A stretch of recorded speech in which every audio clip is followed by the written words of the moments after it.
membre du bureau politique PDG. Beaucoup d'électeurs ne retrouvent pas leur nom sur la liste électorale.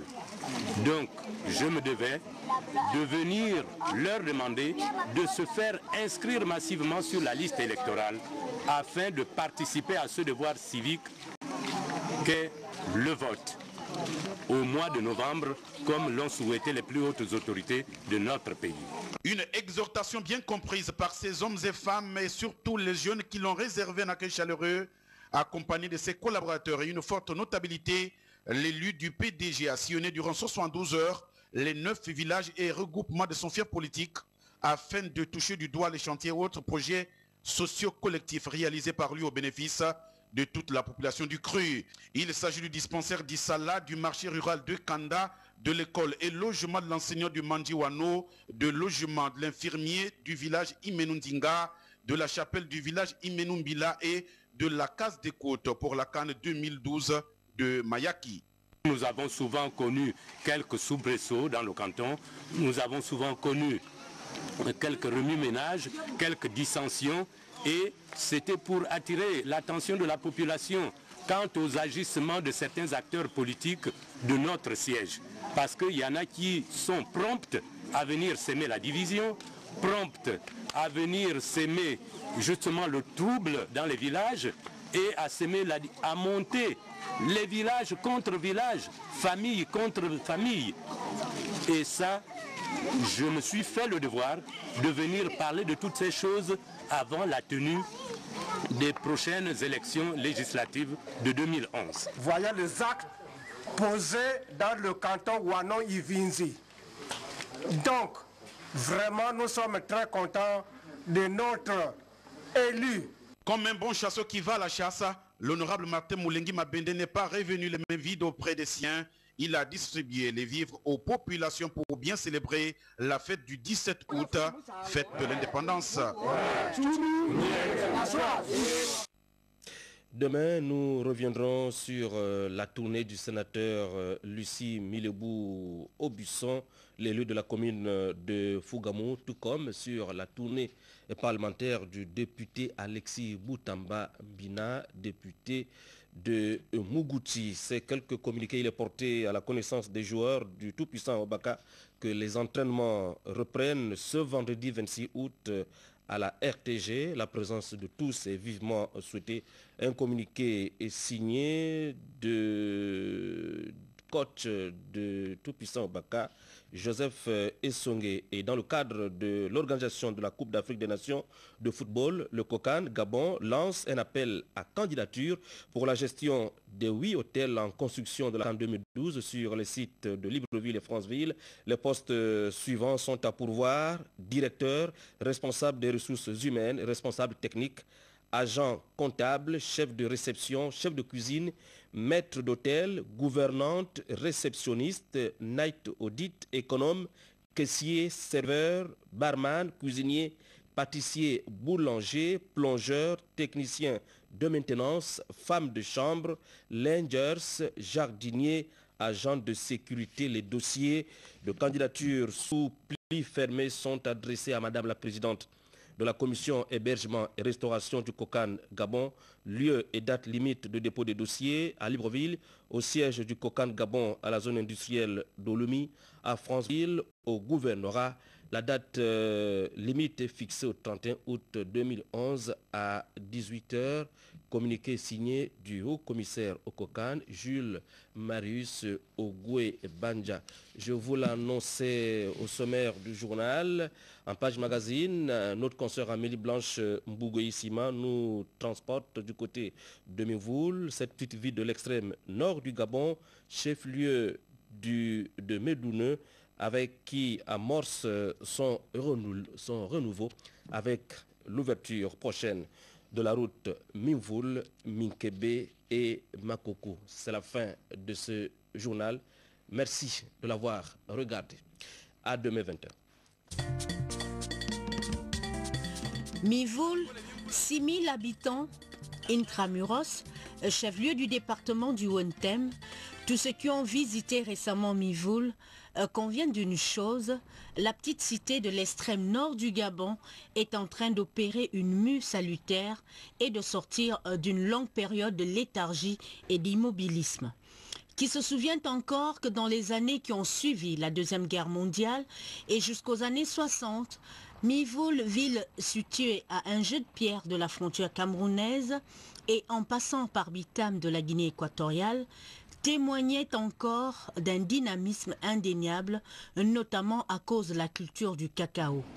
Peu à peu, le chef-lieu du Haut-Tem amorce son renouveau et cela est vrai dans plusieurs secteurs. Ici, on a un problème de route.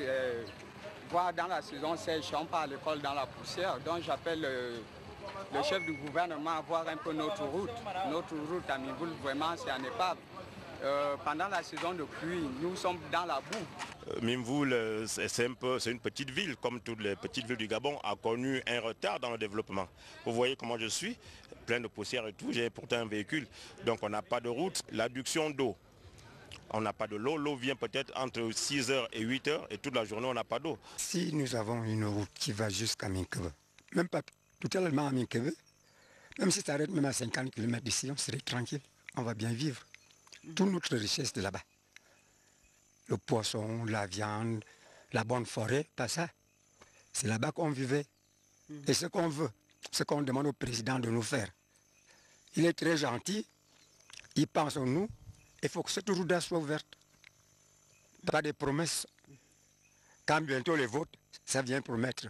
Quand les votes sont finis, ils vont se coucher. Là où va la route, il y a l'économie. De un. Ma maman malade ici, s'il y a une route, elle sera tout de suite à l'hôpital. Nous voulons la route bien travaillée. La route, justement, c'est un problème qui se pose avec beaucoup d'acuité. Les Mivoulois qui ont accueilli récemment le ministre de l'équipement des infrastructures et de l'aménagement du territoire, le professeur Léon Nzouba, en visite d'inspection à la tête d'une importante délégation, fonde beaucoup d'espoir sur la construction du tronçon routier Mivoul-Makokou en passant par Mikebe. Cet axe routier contribuera à coup sûr à désenclaver la zone et à améliorer le confort de ses habitants. En termes de route, Mivoul, Mikebe, ce qui pourra booster le développement local, provincial et national, n'est-ce pas, de cette partie du Gabon. Et je crois que ce qui est en train la frénésie qui est en train de faire dans la ville de Mivoul pourra préfigurer, présager, n'est-ce pas, des perspectives économiques qui peuvent faire, n'est-ce pas, de la ville de Mivoul, du département du Haut-Tem, un hub national et international au niveau économique, surtout qu'on parle, n'est-ce pas, de la sous-région de la CEMAC. Autre action majeure de l'État, la construction d'un barrage hydroélectrique sur le canot pour un coût global de 23 milliards de francs CFA. Cet équipement, dont la réalisation a été confiée à la CODER, compagnie de développement des énergies renouvelables, aura une puissance de 84 MW et permettra, entre autres, de mettre bientôt à la disposition des Mivoulois une énergie abondante et peu chère. Le troisième secteur appelé à subir une cure de jouvence, l'hôpital de Mivoul. Outre les travaux de réfection qui y sont programmés, le dernier Conseil des ministres a procédé à la nomination des nouveaux médecins, le docteur Migné Damas. Les malades n'auront plus à effectuer un déplacement de 116 km pour aller se faire soigner à Oyem. Après les incidents qui ont eu lieu récemment à Mikebe, les pouvoirs publics semblent déterminés à accélérer le processus d'exploitation de cet important gisement d'or. L'incarnation de Mikebe, c'est votre serviteur. Mikebe, comme on en parle, mais on n'en connaît pas les déterminants historiques. Les populations d'ici, mon grand-oncle, à Bembe Biké Jacob, il est venu donc à Minkebe dans les années 1900-1910 et il a été chef de terre. C'est lui qui a fait partir les populations de Minkebe. Je suis ressortissant de Mivoul, mais originaire de Minkebe. Du côté des opérateurs privés, on assiste également à un certain éveil. Un hôtel de standing est actuellement en construction au centre-ville et de nombreuses et belles demeures sortent de terre. Je suis de nature optimiste parce que je pense que ceux qui ont visité Mivoul dans les années 1960, 70, 80, s'ils reviennent aujourd'hui à Mivoul, ils vont effectivement constater qu'il y a une évolution, peut-être lente, mais quand même une évolution. C'est pour cela que moi, j'ai foi en ce que demain ou après-demain, Mivoul va évoluer avec la création de cette route qui va relier Mivoul à Mikébé.